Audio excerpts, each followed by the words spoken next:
আজকে আমরা পেয়ে গিয়েছি স্ত্রী রোগ বিশেষজ্ঞ ডক্টর উদয়ন সরকারকে। আমরা কথা বলবো নারীদের স্বাস্থ্য নিয়ে এবং নারীদের মূলত যে রোগটি এখন দেখা যাচ্ছে সেটি হচ্ছে জরায়ু ক্যান্সার। কি এই জরায়ু ক্যান্সার সমস্তটাই জানবো আমরা। স্যার, আপনাকে আমাদের এই নিউজে স্বাগত। Thank you. আচ্ছা, এই যে জরায়ু ক্যান্সার, তার মূলত লক্ষণগুলো কি কি? দেখুন, জরায়ুর ক্যান্সার দু ধরনের হতে পারে। একটা হচ্ছে জরায়ুর মুখের ক্যান্সার, যেটাই সবচেয়ে কমন, যাকে সার্ভাইকাল ক্যান্সার বলে। সার্ভিক্স, জরায়ুর মুখটাকে সার্ভিক্স বলে। তো সার্ভিক্সে ক্যান্সার হচ্ছে সার্ভাইকাল ক্যান্সার। আর জরায়ুর মধ্যে যে পর্দাটা থাকে ভিতরে, সেটাকে এন্ডোমেট্রিয়াম বলে। আর একটা হচ্ছে এন্ডোমেট্রিয়াল ক্যান্সার। তো এই দুটো ক্যান্সারই মূলত হয়, কিন্তু সবচেয়ে কমন হচ্ছে সার্ভাইকাল ক্যান্সার। এই সার্ভাইকাল ক্যান্সার প্রিভেন্ট করার জন্য কিন্তু অনেক কিছু করা যায়। প্রথমে আসি নিজের প্রিভেন্টিভ মেথডস এবং নিজের স্বাস্থ্য সম্বন্ধে সচেতনতা। পরিষ্কার পরিচ্ছন্ন থাকলে জরায়ুর ক্যান্সার প্রিভেন্ট করা যায়। আর লাইফস্টাইল অর্থাৎ দেখা যায় যে জরায়ুর ক্যান্সার কাদের বেশি হয়, যারা উচ্ছৃঙ্খল জীবনযাপন করেন, যাদের অনেক বেশি বাচ্চা কাচ্চা হয়, এই ধরনের পেশেন্টদের দেখা যায় যে সার্ভাইকাল ক্যান্সার বেশি হচ্ছে। আর সবচেয়ে ইম্পর্টেন্ট আমি বলবো, আজকাল জরায়ুর ক্যান্সার প্রিভেন্ট করবার জন্য হচ্ছে ওই ক্যান্সারের ভ্যাকসিন আছে, খুবই ভালো ভ্যাকসিন আছে, যেগুলো ভারতবর্ষে অ্যাভেলেবেল আছে। এবং এই ভ্যাকসিন নিলে কিন্তু সার্ভাইকাল ক্যান্সার প্রিভেন্ট করা যায়। আচ্ছা, যদি পর্যায়গুলো আমাদের একটু বলেন। হ্যাঁ, জরায়ুর ক্যান্সার অর্থাৎ সার্ভাইকাল ক্যান্সারের একটা বিশেষত্ব হলো এগুলো কিন্তু প্রত্যেকটারই প্রি ম্যালিগনেন্ট স্টেজ আছে, মানে একবারে গিয়ে ক্যান্সার হয় না। ক্যান্সারের আগে কতগুলো ধাপ আছে, যেগুলো আমরা CIN অর্থাৎ সার্ভাইকাল ইন্ট্রাএপিথেলিয়াল নিওপ্লাসিয়া বলি, এবং এগুলো সহজেই ডায়াগনোসিস করা যায় বিভিন্ন মেথডে, যেমন প্যাপসমিয়ার, অ্যাসিটিক অ্যাসিড, বিভিন্ন মেথড আছে যা দিয়ে এই ধাপগুলো, ক্যান্সারের আগের যে ধাপগুলো, এগুলো ডায়াগনোসিস করা যায় এবং এগুলোর ট্রিটমেন্ট অত্যন্ত সহজ। সুতরাং ওই ধাপে যদি আমরা ক্যান্সার ঠিক বলবো না, ক্যান্সারের আগের ধাপগুলোকে ধরতে পারি, তাহলে এই পেশেন্টগুলো কিন্তু আর ক্যান্সার হবে না। ধরুন জরায়ু ক্যান্সার একজনের হয়েছে, কিন্তু সেই রোগ কি সারে আদৌ? হ্যাঁ, এক তো আমি বললাম আগের ধাপগুলো সহজেই সারে। একটা জেনে রাখবেন, জরায়ুর ক্যান্সার কিন্তু একটা ভাইরাস থেকে হয়। হ্যাঁ, এটাকে HPV ভাইরাস বলে। ভ্যাকসিনটাও HPV ভ্যাকসিন বেসিক্যালি। এবার জরায়ুর ক্যান্সারের নানা স্টেজ আছে। আমি ধরলাম প্রি ম্যালিগনেন্ট ধাপ থেকে ক্যান্সার হয়ে গেছে, সেই ক্যান্সারেরও নানা রকম স্টেজ আছে। প্রথম দিকে যে স্টেজগুলো, স্টেজ 1, স্টেজ 2 অবধি একদম নির্মূল করা যায়।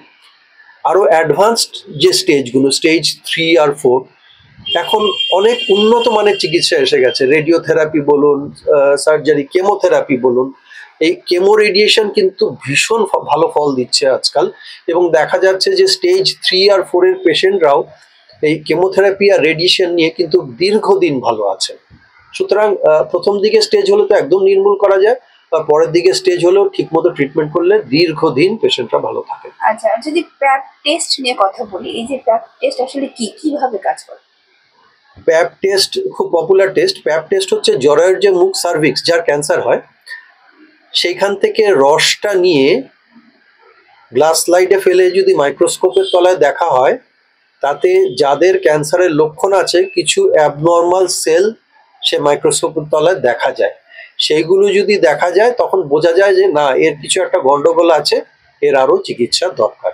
এটাই হচ্ছে প্যাপসমিয়ার। তবে আজকাল প্যাপসমিয়ারের থেকে অনেক ভালো টেস্ট এসে গেছে। এই যে আমরা এক্ষুনি বললাম হিউম্যান প্যাপিলোমা ভাইরাস, এর ডিএনএ, সুতরাং সেই রস থেকে কিন্তু HPV ডিএনএ পরীক্ষা করা যায়, এবং এই ডিএনএ এখন দেখা যাচ্ছে অনেক বেশি সেনজিটিভ আর স্পেসিফিক প্যাপসমিয়ারের থেকে। তো আস্তে আস্তে আমরা প্যাপসমিয়ার থেকে হয়তো ভবিষ্যতে দেখা যাবে যে স্ক্রিনিং টেস্ট হিসেবে HPV ডিএনএটা করছি। আচ্ছা, এই যে জরায়ু ক্যান্সারের যে ভ্যাকসিনের কথা বললেন HPV, সেই ভ্যাকসিন কি এখন শিলিগুড়িতে বা উত্তরবঙ্গের সরকারি বা ভাবে কি পাওয়া যাচ্ছে? হ্যাঁ, পাওয়া যাচ্ছে।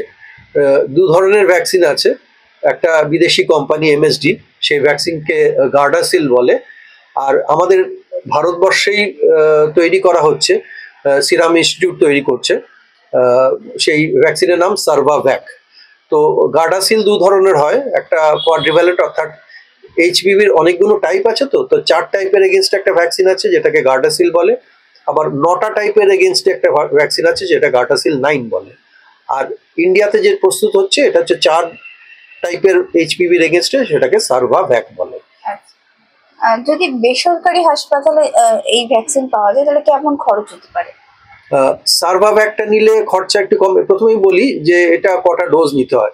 9 থেকে 15 বছর বয়সী মেয়েদের যদি দেওয়া হয় তাহলে 2টো ডোজ নিলেই যথেষ্ট। তার বেশি বয়সে নিলে 3টে ডোজ নিতে হয়। 2টো ডোজ যারা নেয় তারা যেদিন নিল তার 6 মাস পরে নেবে আবার। আর 3টে ডোজ যারা নেবে একটু বেশি বয়সে, তাদের যেদিন নিল তার 2 মাস পরে একটা, তার 6 মাস পরে একটা, এরম ভাবে নিতে হয়।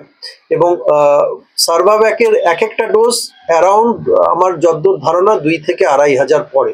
অনেক এনজিও এখন কম দামে এটা দিচ্ছে, এনজিওরা এগিয়ে আসছে। আর গার্ডাসিলের দামটা বেশি। গার্ডাসিল অনেকদিন আগে থেকেই বাজারে আছে। গার্ডাসিলের কোয়াড্রিভ্যালেন্ট যেটা, সেটা বোধহয় অ্যারাউন্ড 4 থেকে 4,500 এক একটা ডোজ পড়ে। আর গার্ডাসিল 9টা খুবই কস্টলি, ওটা 10,000-এর উপরে পড়ে এক একটা ডোজ। আচ্ছা, শেষ করছি, এই জরায়ু ক্যান্সার নিয়ে মানে কি বার্তা দিবেন মানুষকে সচেতন করার জন্য? মানুষকে এই বলেই আমি সচেতন করব, সবচেয়ে আজকালকার দিনে ইম্পর্টেন্ট যেটা, প্রত্যেক বাবা মাকে বলবো তাদের মেয়েদের যেন 9 থেকে 15 বছর বয়সের মধ্যে এইচপিভি ভ্যাকসিনের যেন 2টো ডোজ তারা মেয়েদের দিয়ে দেন। সেটা কিন্তু তাদের এই সার্ভাইকাল ক্যান্সার থেকে আজীবন তাদের প্রোটেক্ট করবে, এটা আমি অবশ্যই বলবো। আর তাছাড়া তো জেনারেল যেটা বরাবর আমরা বলে এসেছি, নিজের স্বাস্থ্য ঠিক রাখা, পরিষ্কার পরিচ্ছন্নতা মেনটেন করা, উচ্ছৃঙ্খল জীবন যাপন না করা, এগুলো সবাইকে যেমন বলা হয়, ভালো খাওয়া দাওয়া করা, fresh fruits and fresh vegetables খাওয়া, এগুলো খেলে কিন্তু স্বাস্থ্য ভালো থাকে। আমদরিয়া নিউজ, প্রান্তজনের কণ্ঠস্বর।